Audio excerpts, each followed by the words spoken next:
Jai Radha Kalachandji Radha Kalachandji Radhe.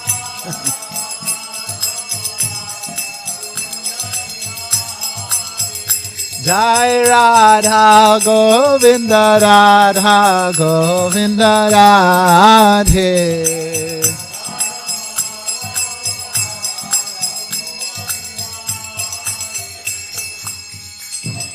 Tiger Premanandi.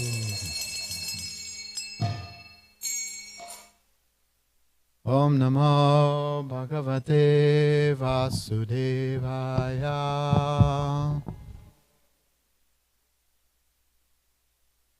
Om Namo Bhagavate Vasudevaya.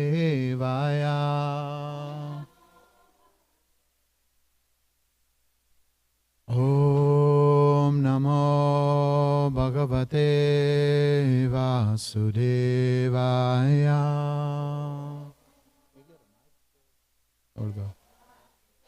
Ready to read? So, reading from Srimad Bhagavatam, Canto 7, Chapter 15, verses 41 through 46.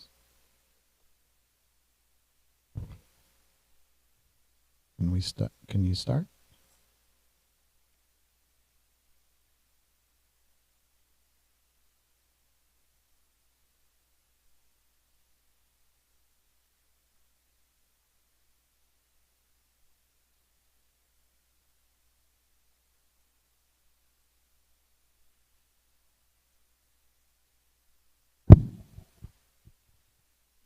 Transcendentalists who are advanced in knowledge compare the body, which is made by the order of Supreme Personality of Godhead, to a chariot. The senses are like the horses. The mind, the master of the senses, is like the reins. The objects of the senses are the destinations. Intelligence is the chariot driver, and consciousness, which spreads throughout the body, is the cause of bondage in this material world.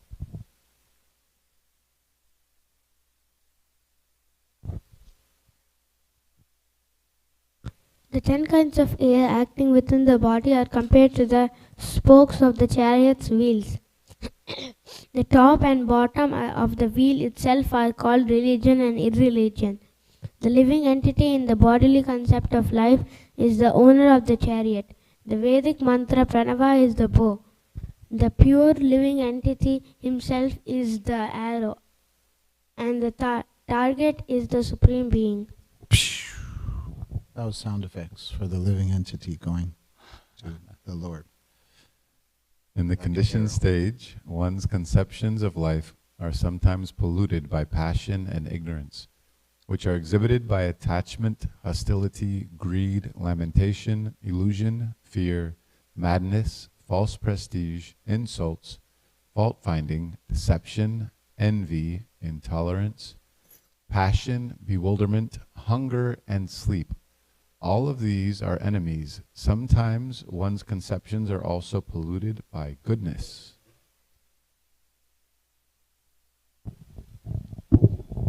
Hare Krishna. As long as one has to accept a material body with its different parts and paraphernalia, which are not fully under one's control, one must have the lotus feet of his superiors, namely his spiritual master and the spiritual master's predecessors. By their mercy, one can sharpen the sword of knowledge, and with the power of the Supreme Personality of Godhead's mercy, one must then conquer the enemies mentioned above. In this way, the devotee should be able to merge into his own transcendental bliss, and then he may give up his body and resume his spiritual identity.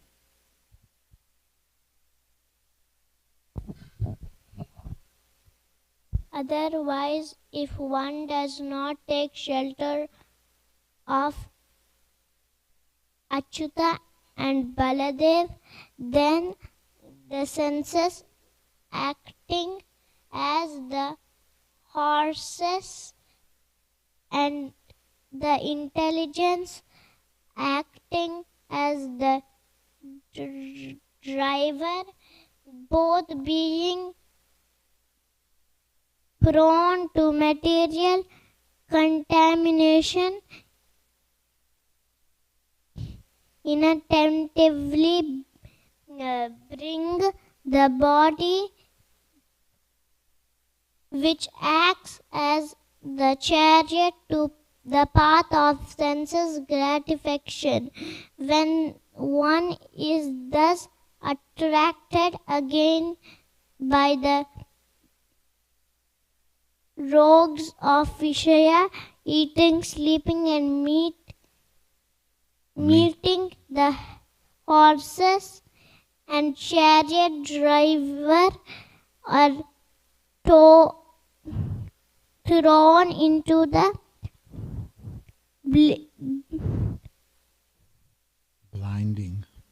blinding dark well of material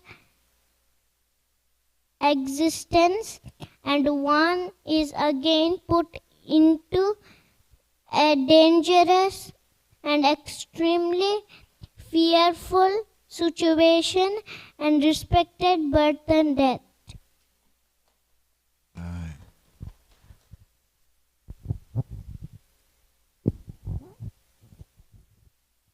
Let's go to According to the Vedas, there are two kinds of activities, pravriti and nivriti.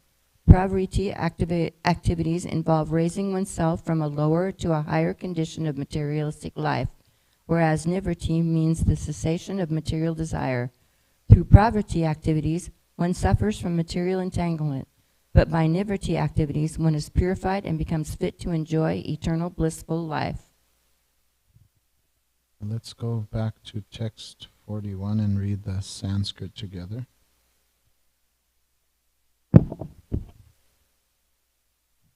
What's the meter here? Ahu shariram ratamindriyani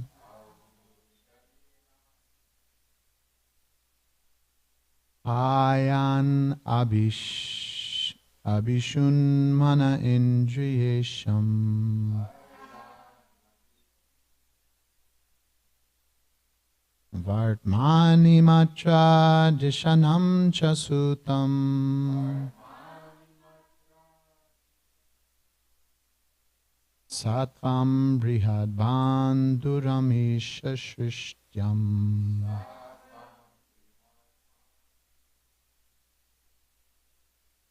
Please chant.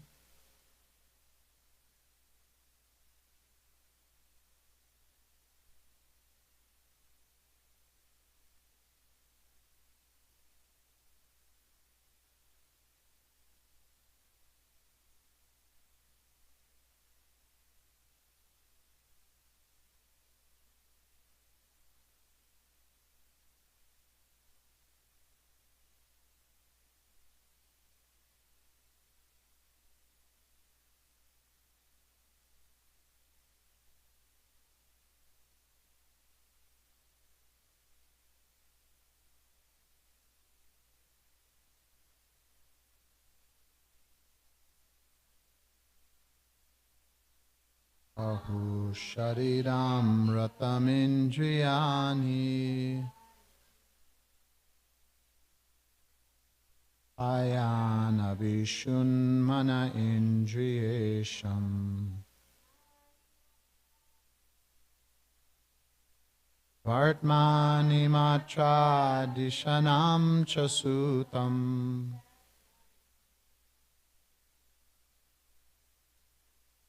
Satvam brihadbanduramisha shishtam Ahu shariram ratamindriyani ayanabhishun mana indriyesham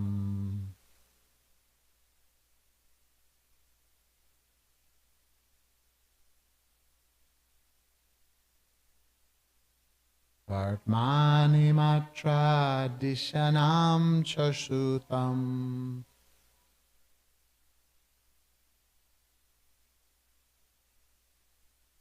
Satvam Tvam brihad banduramisha shrishtam.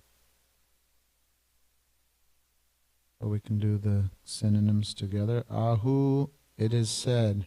Sharidam, the body. Ratam, the chariot. Indriyani, the senses. Hayan, the horses. The reins. Manaha, the mind. Indriyaya, of the senses. Isham, the master. Vartmani, the destinations. Matraha, the sense objects. Dishanam, the intelligence. Cha, and. Sutam, the chariot driver. Sattvam, consciousness. Brihat, great. Bandhuram, bondage. Isha, by the Supreme Personality of Godhead. Shrishtam, created. The translation and purport by His Divine Grace, Srila A.C. Bhaktivedanta Swami, Srila Prabhupada Ki. Transcendentalists who are advanced in knowledge compare the body, which is made by the order of the Supreme Personality of Godhead, to a chariot. The senses are like the horses. The mind, the master of the senses, is like the reins. The objects of the senses are the destinations. Intelligence is the chariot driver, and consciousness, which spreads throughout the body, is the cause of bondage in this material world. Purport. For a bewildered person in the materialistic way of life, the body, mind, and the senses, which are engaged in sense gratification, are the cause of bondage to repeated birth, death, old age, and disease. But for one who has advanced in spiritual knowledge, the same body, senses, and mind are the causes of liberation. This is confirmed in the Katha Upanishad 1.3 through 4.9 as follows. Atmanam mrittanam vidhi shariram rattam cha buddhim tu sharitam vidhi mana pragraham evacha indriyani hayan ahur vishayam steshu gocharan sodvanaya param apnoti tadvishno paramam padam. The soul is the occupant of the chariot of the body, of which the driver is the intelligence. The mind is the determination to reach the destination. The senses are the horses, and the sense objects are also included in that activity. Thus, one can reach the destination Vishnu, who is Param Padam, the supreme goal of life. In conditioned life, the consciousness in the body is the cause of bondage. But the same consciousness, when transformed into Krishna consciousness, becomes the cause for one's returning home back to Godhead. The human body, therefore, may be used in two ways: for going to the darkest regions of ignorance, or for going forward, back home, back to Godhead. To go back to Godhead, the path is Mahat Seva, to accept the self-realized spiritual master. Mahat Sevam Dvoram Mahor Vimukte. For liberation, one should accept the direction of authorized devotees who can actually endow one with perfect knowledge. On the other hand, Tamo Dvoram Yoshitam Sangi Sangam. If one wants to go to the darkest regions of material existence, one may continue to associate with persons who are attached to women. Yoshitam Sangi Sangam. The word Yoshit means woman. Persons who are too materialistic are attached to women. It is said, therefore, Atmanam Rattinim Vidhi Sharidam Rattamevacha. The body is just like a chariot or car, in which one may go anywhere. One may drive well, or else one may drive whimsically, in which case it is quite possible that he may have an accident and fall into a ditch. In other words, if one takes direction from the experienced spiritual master, one can go back home, back to Godhead. Otherwise, one may return to the cycle of birth and death. Therefore, Krishna personally advises, Ashradadana Purusha Dharmasyasya Parantapa Aprapyamam Nivartanti Mrityu Samsara Vartmani. Those who are not faithful on the path of devotional service cannot attain me, O conqueror of foes, but return to birth and death in this material world. Bhagavad Gita 9:3. The Supreme Personality of Godhead Krishna personally gives instructions on how one can return home back to Godhead. But if one does not care to listen to his instructions, the result will be that one will never go back to Godhead, but will continue life in this miserable condition of repeated birth and death in material existence. Mrityu samsara vartmani. The advice of experienced transcendentalists, therefore, is that the body be fully engaged for achieving the ultimate goal of life, swartha gatim. The real interest or goal of life is to return home back to Godhead. To enable one to fulfill this purpose, there are so many Vedic literatures, including Vedanta Sutra, the Upanishads, Bhagavad Gita, Mahabharata, and the Ramayana. One should take lessons from these Vedic literatures and learn how to practice Nivritti Marg. Then one's life will be perfect. The body is important as long as it has consciousness. Without consciousness, the body is merely a lump of matter. Therefore, to return home back to Godhead, one must change his consciousness from material consciousness to Krishna consciousness. One's consciousness is the cause of material bondage. But if this consciousness is purified by bhakti yoga, one can then understand the falsity of his upadi, his designations as Indian, American, Hindu, Muslim, Christian, and so on. Sarvopadi vinirmuktam tatpadatvena nirmalam. One must forget these designations and use this consciousness only for the service of Krishna. Therefore, if one takes advantage of the Krishna consciousness movement, his life is certainly successful. Now we can chant the Mangala Charana together.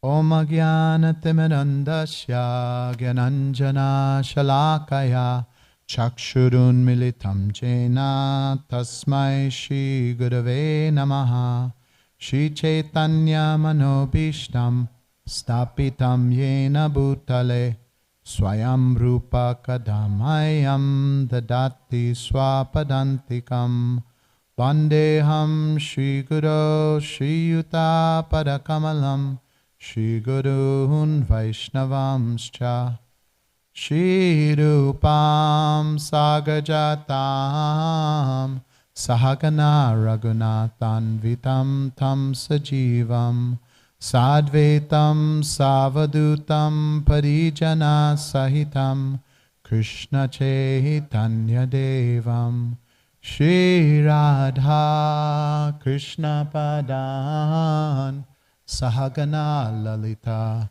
Shri Vishakanvitamscha Hey Krishna Karuna Sindho Dinabandho Jagatpate Gopesha Gopika Kanta Radha Kanta Namostute Tapta Kanchana Gaurangi Radhe Brindavaneshwari Vrishabhanu Sute Devi Pranamami Hari Priye Vansha Kalpatarubhyascha Kripa Sindhubhya Evacha Patitanam Pavanebhyo Vaishnavebhyo Namo Namaha Jaya Shri Krishna Chaitanya Prabhu Nityananda Shri Advaita Gadadhar Shivasari Gaura Bhakta Vrinda Hare Krishna Krishna Krishna Hare Hare Hare Rama Rama Rama Hare Hare. You know how to put the pictures up from the Bhagavad Gita? This one picture that has this back description.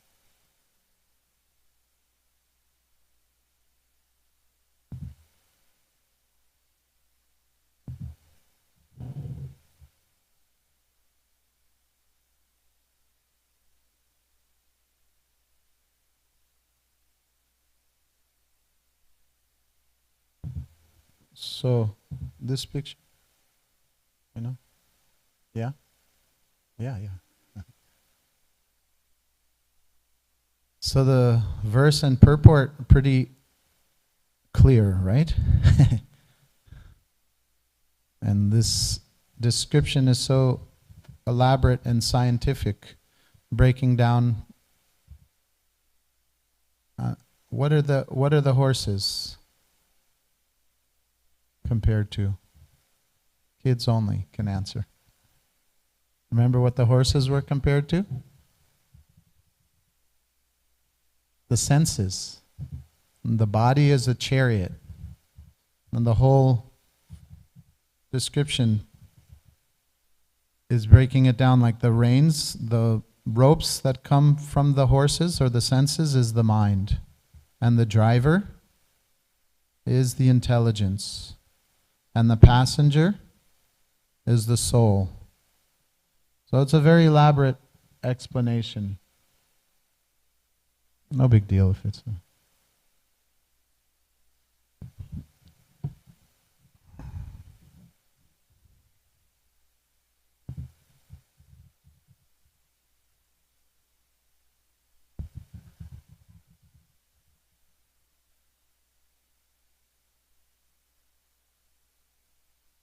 So I have a question. All of us are trying to become Krishna conscious in the different activities of sadhana.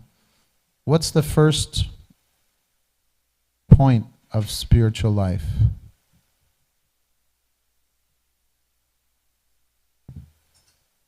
Say what you want. Accepting Krishna as God or the Supreme. But in connection, that's the highest actually, and it could be considered, the beginning. But I'm thinking here the first step is to get off the bodily concept of life. No matter what form of spirituality you practice, spirituality means spirit. So the first point is to understand that we're not the material body, but we're the soul. It's okay if it doesn't come naturally. I'll take that Gita back. Yeah, that's the picture there, but... Oh, okay. No problem. Thank you. So this picture, yeah, it's a breakdown of what's being explained here, but when I was thinking about this verse, I was like, explanations are good, but we need practical experience, right? It's just like somebody may tell you how to get to the temple here. Like, let's say you're downtown and you ask, have you been to Kalachandji's temple? And somebody may give you directions.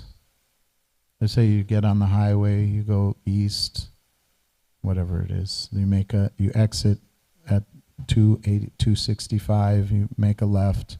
But that's just theoretical, or that's just pointing you in the direction. So similarly, this very elaborate and detailed example of what the body is, what the mind is, what intelligence is, what the soul is, what the sense objects are, what's the goal. It's a very detailed, what the spokes of the wheels are, right? It got very detailed.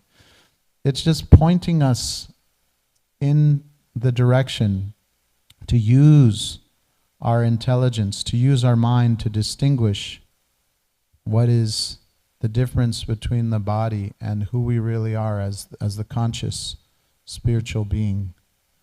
So that's why sometimes they say, like, always remember Krishna and never forget Krishna. Why do they have to say that part? It's emphasis, right? When you want to say something, it's good to emphasize it. But also there's positive things and there's negative things. Like right here, it's in the purport, Prabhupada was giving understanding that the body, it can be a bondage. It can be the source of putting one into more material entanglement, but also it can be used as an instrument for liberating the soul. Just like Prabhupada said, consciousness. Consciousness can be used if it's going away from Krishna. If we're thinking that this whole elaborate system, the body, the chariot, however you want to, see it, is for our enjoyment, then that entangles us more and more into the complicated, Prabhupada says at the end of the purport, miserable realities of birth, death, old age, and disease, right? But the same consciousness, if used for being thoughtful of Krishna and our relationship with Krishna, and to act in devotional service, is the cause of our liberation, right? So the point I was getting at is that to have theoretical knowledge is not enough, right? The Vedas sometimes, like this explanation, elaborate, detailed explanation of how the body is like a chariot. It's good, but ultimately we have to have an experience, have a spiritual experience, right? The soul has to be reawakened. It can't just be told. Somebody else can't tell us, hey, you're not the body, right? But you can, but ultimately, just like Prabhupada says that this, like I always like to use this example of honey. Right? You could have a total scientific breakdown of the constitutional nature of honey. But what it may, you may get intellectually entertained, or you may get some knowledge about it, but if you taste the honey, then okay, this is what honey is on one level, right? So there's different ways. Krishna is coming to us from all, trying to revive our original spiritual awareness from every angle, right? It's said that the 4 Kumaras, they were impersonalists, right? They were fully realized on the spiritual plane, on the Brahman platform. But when they smelled the tulsi, when they smelled the aroma of Krishna's lotus feet, they became attracted to the personal aspect of the absolute truth. Their spirituality got deeper and more perfect. So Krishna came through their nostrils. He reawakened their spiritual desire for personal service through the sense of smell. Now, just like prasadam also, Krishna is non-different from his mercy, the prasadam. So there's so many different stories how people have become attracted and re-inspired to understand their true nature beyond the body by eating, by the mouth. So Krishna comes through the mouth, through the ears, by chanting, and also through the mind and intelligence, by philosophy, right? So we have to be convinced on many levels and attracted, ultimately. So the first stage in spiritual life is to theoretically know that I'm not the body, I'm not the mind also, but I'm the soul. That's one level, but it's not enough. Theoretical knowledge is not enough, and also just to know the soul being, or that the conscious self or the essence of life is not material, is not enough.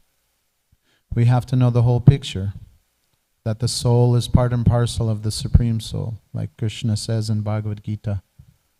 Mamevamsha jivaloke jivabhuta sanatana manashashtan indriyani prakritishtani karshati. That the living entities in this material world are my eternal parts and parcels. But due to ignorance, they're struggling hard with the 6 senses, which includes the mind.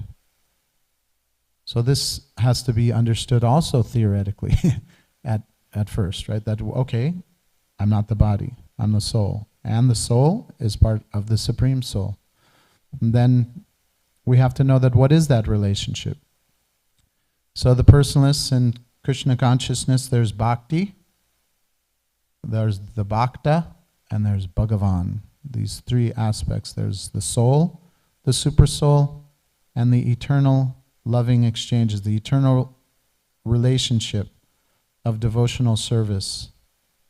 And this constitutes the spiritual reality. So devotional practices of chanting Hare Krishna, Krishna Krishna, Hare Hare, Hare Rama, Rama Rama, Hare Hare, of reading the Srimad Bhagavatam, of serving devotees, of serving the deities. These things are practical reality of the soul. And it happens in different phases, just like you may have a mango, but it may be a green mango. But eventually, or with time, that mango ripens and then it's juicy and sweet. So similarly, we may be doing the exact same things in sadhana bhakti. By practicing devotional service, we may be doing the exact same things that the liberated soul, or that the prema bhaktis, that the pure devotees are doing. Just like we're doing artik, we're dressing the deities, we're cooking for the deities. So Mother Yashoda, she does the same things. Radharani, the gopis, they're also doing kirtan. The cowherd boys, they're doing kirtan. They're playing with Krishna, or dressing Krishna, or thinking how to please Krishna.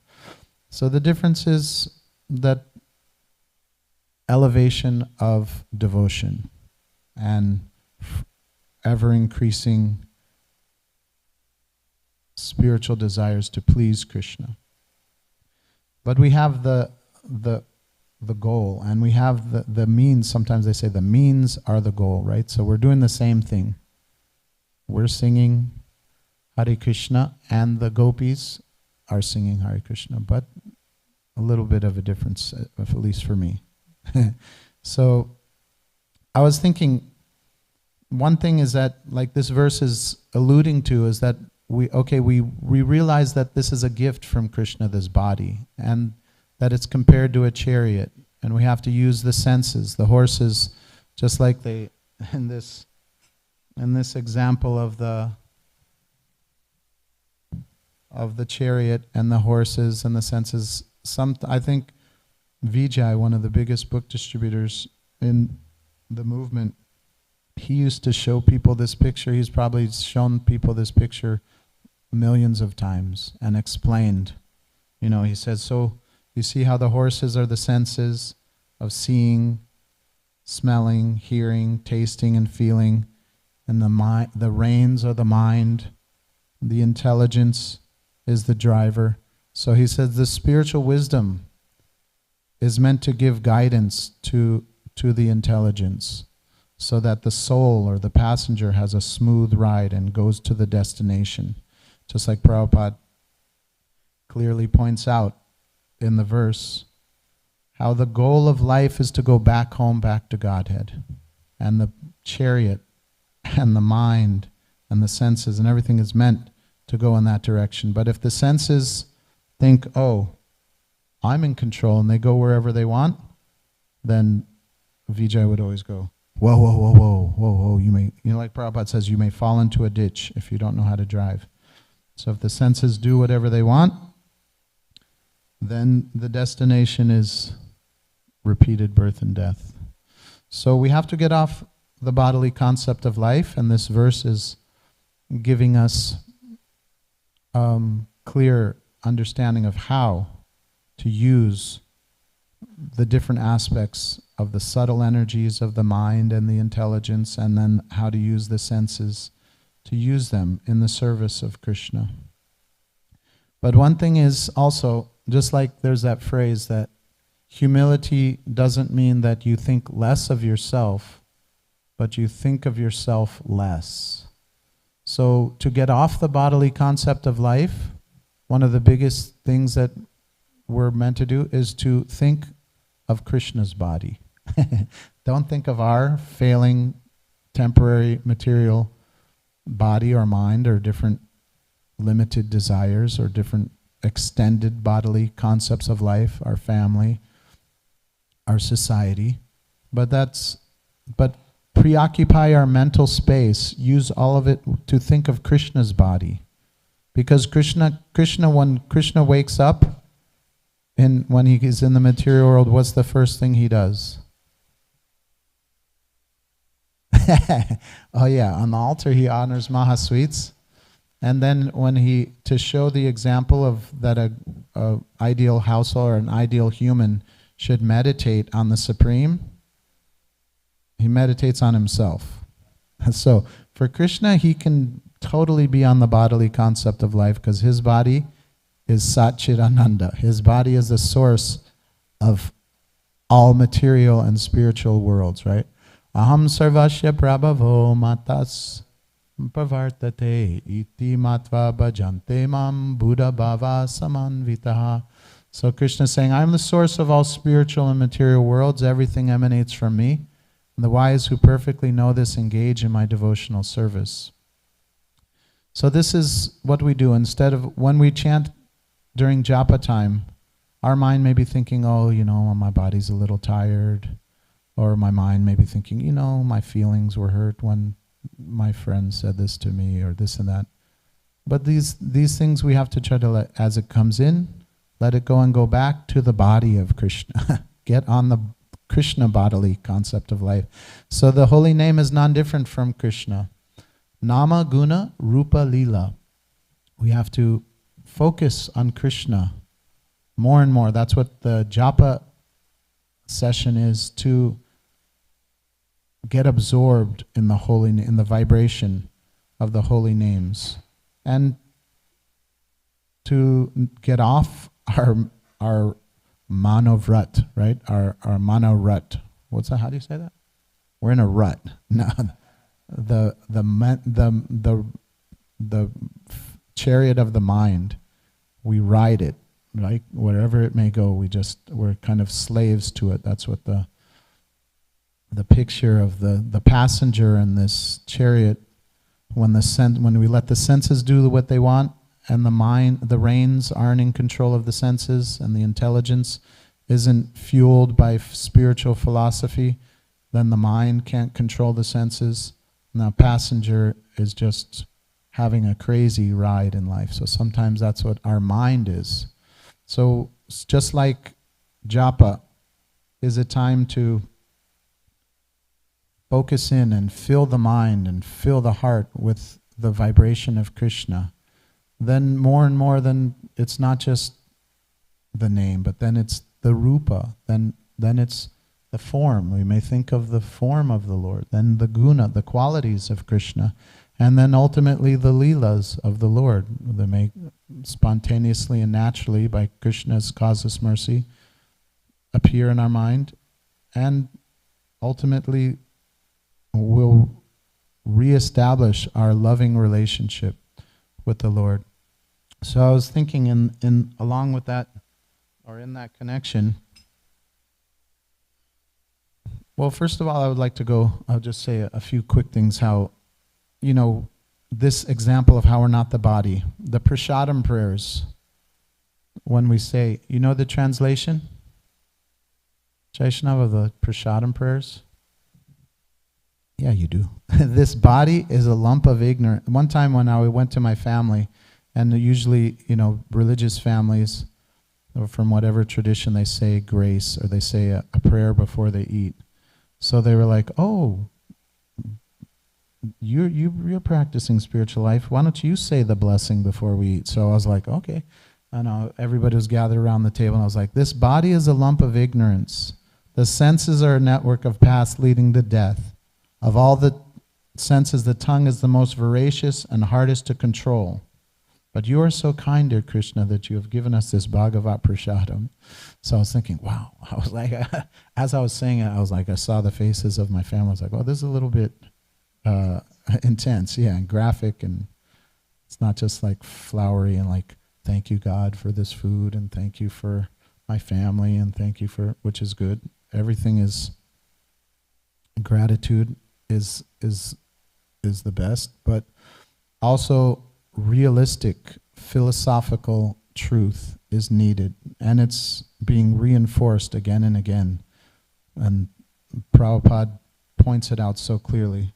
And also, I'd like to say a prayer by Rukmini. Rukmini is one of the queens of Krishna. And here in the chapter 60, it's called Krishna Teases Rukmini.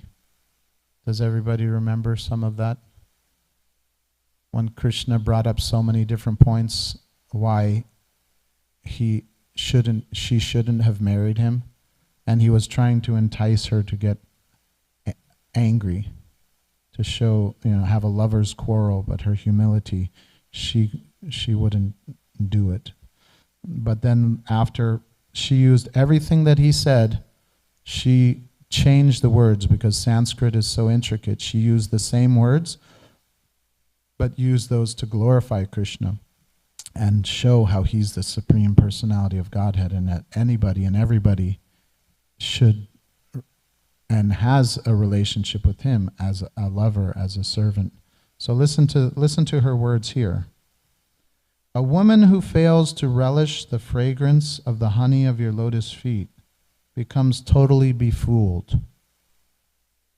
And thus she accepts as her husband or lover a living corpse, covered with skin, whiskers, nails, head hair, and body hair, and filled with flesh, bones, blood, parasites, feces, mucus, bile, and air. Nitai Gaur Premanandi. So, she was the topmost lover of the Lord. I mean, she's one of the wives of Krishna, but here she's giving a philosophical breakdown of the reality, right? So that was on one side. Just like I was saying, there's always the positive and the negative. There's things that we shouldn't do in Krishna consciousness, and there's things we should do in Krishna consciousness. So the things that we shouldn't do are sense gratification, and to think of our bodies and just try to cater to the bodily demands or the extended bodily needs of our family, our society. But the positive things we should do is think of Krishna's body, serve Krishna's body. Just like they say in deity worship, Prabhupada would say that if you decorate the Lord nicely, then your soul becomes decorated. That your desire to want to look pretty or dress yourself up becomes satisfied by dressing Krishna beautifully and decorating him beautifully. So in that regard, I was thinking that Krishna's lotus feet, right? There's so many different markings on Krishna's lotus feet. Do you know how many by chance, anybody? I don't. You know some? You can think of some in your mind. The souls of the Lord's lotus feet are marked with Shankha, Chakra, Gada, Padma, conch shell, disc, club, and lotus, and also by a flag and a thunderbolt.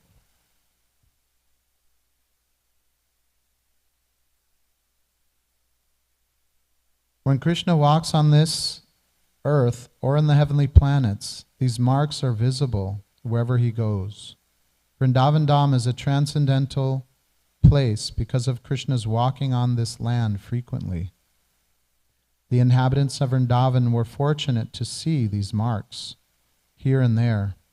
When Akrura went to Vrindavan to take Krishna and Balaram away to the festival arranged by Kamsa, upon seeing the marks of the Lord's lotus feet on the ground of Vrindavan, he fell down and began to groan. These marks are visible to devotees who receive the causeless mercy of the Supreme Personality of Godhead. The demigods were jubilant not only because the appearance of the Supreme Lord would do away with the burdensome demons, but also because they would be able to see upon the ground the transcendental marks from the soles of the Lord's lotus feet. The gopis always thought of the Lord's lotus feet. When he was walking in the pasturing grounds, and as described in the previous verse, simply by thinking of the Lord's lotus feet, the gopis were fully absorbed in transcendence. Like the gopis, one who is always absorbed in thought of the Lord is beyond the material platform and will not remain in this material world. It is our duty, therefore, always to hear, chant, and think about the Lord's lotus feet, as actually done by the Vaishnavas who have decided to live in Vrindavan always, and think of the Lord's lotus feet 24 hours. So this is from Srimad Bhagavatam, 10th canto, chapter 2, text 38, purport. So that is the whole goal, to more and more get absorbed in Krishna's form and Krishna's body and Krishna's pastimes and Krishna's service and Krishna's qualities.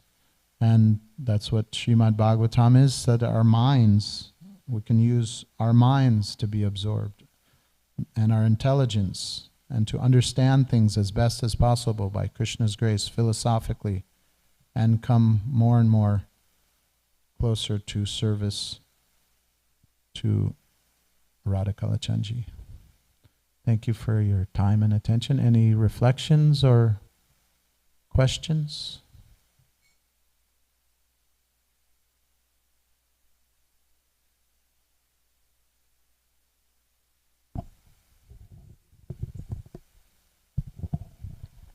Hi Krishna Prabhu, thank you for a very nice class. To be meditated on, like, oh, she's bringing up Krishna's lotus feet. I was also trying to remember. So you said Shankha Chakra, Gada Padma, lightning, and what was the other one? Flag. Are there more, or are these other ones? Yeah. You can look it up. Oh yeah. Oh, that's beautiful.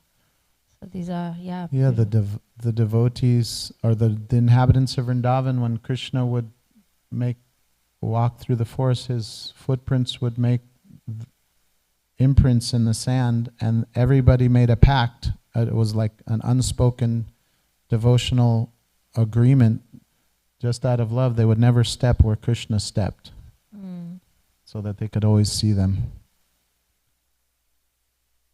One time, you go ahead. No, that was all I was saying. That's such a beautiful meditation, to go looking for Krishna's. Yeah, it's amazing, right? We're always told we should be Krishna conscious, but none of us really know. None of us have the marks memorized, or, I mean, that also, just like I was saying, it's also not just because you may have a intellectual or academic brain, and you may be able to memorize. There's scholars of Krishna's pastimes that aren't devotees. So it's not necessarily, tantamount that you're more Krishna conscious, that you can memorize something, but it would be nice for all of us to, instead of asking somebody, go up to somebody, hey, how's the weather, how's your dog? That's fine to be personal too, but we could say, guess what, I memorized the right lotus foot of Krishna, the symbols, and the symbols represent this, this, and this. I was thinking along the same lines of how Krishna's footprints stayed visible whenever he was walking. I was kind of thinking, like, how is that even possible? Like you walk and then your footprint just stays there. But I was, this is just my wondering if, like, the earth is kind of like wanting to keep the form of those footprints. That is a little speculation, but it's just beautiful to think of the fact that he walks and those footprints stay there. They don't go away, and the devotees don't walk on them. And the sometimes also I've heard it said that wherever Krishna steps, flowers automatically bloom. I think that's another poetic way of just sharing the magic of Krishna's. Yeah. And then you were saying Manaratam, chariot of the mind. I was really appreciating that you can't give something up, or it's hard to give something up unless you have something to replace it with. And instead of meditating on our mind and our senses, we can shift that meditation to the form of the Lord, to the body of the Lord, to the pastimes of the Lord. I was thinking that's such a nice shift. So I think Prabhupada, he perfectly understood the psychophysical nature of his student, his disciples. So he gave absorbing service accordingly. It's like sometimes they say, Prabhupada said, actually the only thing you need to do is chant the Mahamantra. But I've given you all these things to keep you occupied, because, but yeah. So like Prabhupada understanding that's the service of the spiritual master, is to properly engage his disciples fully.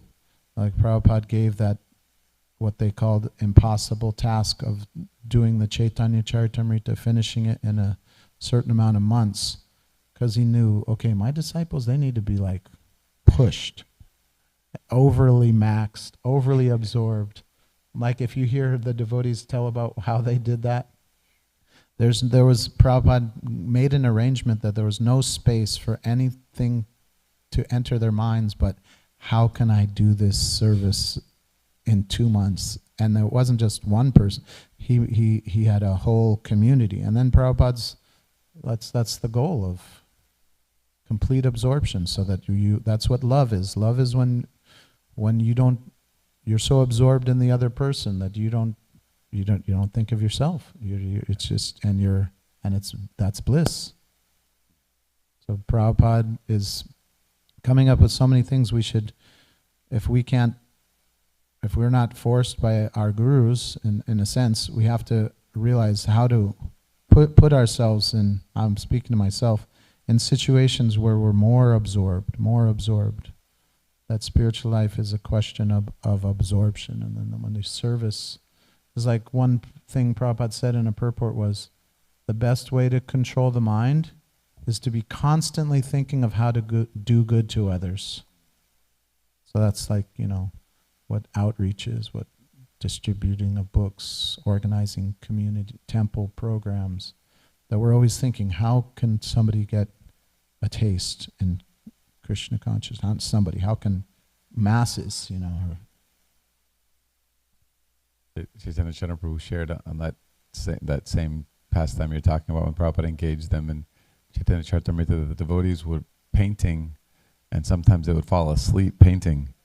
And then the next devotee would come and take up where they left off. So multiple devotees were painting the same picture. They would continue it, so it just never stopped. Unbelievable. I was also, the text 43 through 44, it lists so many things that I experience. This whole list of, in the conditioned stage, one's conception of life are sometimes polluted by passion, ignorance, and are exhibited by attachment, hostility, greed, lamentation, illusion, fear, and this whole list. And then at the end, and then it says sometimes one's conceptions are also polluted by goodness. I found that to be quite interesting. We long for that. We long for that contamination. Yeah. Just like that devotee who, I think it was Mathura Priya was asking, who did he ask? He was like saying to one guru, Kalakanta Prabhu, yeah, he had him at his house for prasadam. So he asked, I'm mainly in the mode of ignorance. So to get to the mode of goodness, that seems very hard. Should I aspire to at least get to the mode of passion?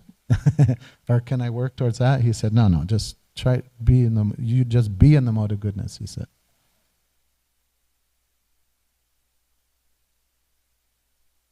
Anything else? Well, let me read just, because there's one last thing that's nice here. Last little absorption in Krishna consciousness. So, Akrura then saw Krishna and Balaram in the village of Braj, going to milk the cows. Krishna wore yellow garments, Balaram blue, and their eyes resembled autumnal lotuses. I guess when you're expert at knowing what goes on in Vrindavan, there's different kinds of lotuses at different seasons. So their eyes resembled autumnal lotuses. One of those mighty armed youths The shelter of the goddess of fortune had a dark blue complexion, and the other's was white. With their fine-featured faces, they were the most beautiful of all persons. As they walked with the gait of young elephants, glancing about with compassionate smiles, those two exalted personalities beautified the cow pastures with the impressions of their feet, which bore the marks of the flag, lightning bolt, elephant goad, and lotus. The two lords, whose pastimes are most magnanimous and attractive, were ornamented with jeweled necklaces and flower garlands, anointed with auspicious fragrant substances, freshly bathed and dressed in spotless raiment. They were the primeval supreme personalities, the masters and original causes of the universes, who had for the welfare of the earth now descended in their distinct forms of Keshava and Balaram. O King Parikshit, they resembled two gold-bedecked mountains, one of emerald and the other of silver, as with their effulgence they dispelled the sky's darkness in all directions. That's from Srimad Bhagavatam 10:38, text 28 through 33. So thank you very much. Srimad Bhagavatam ki.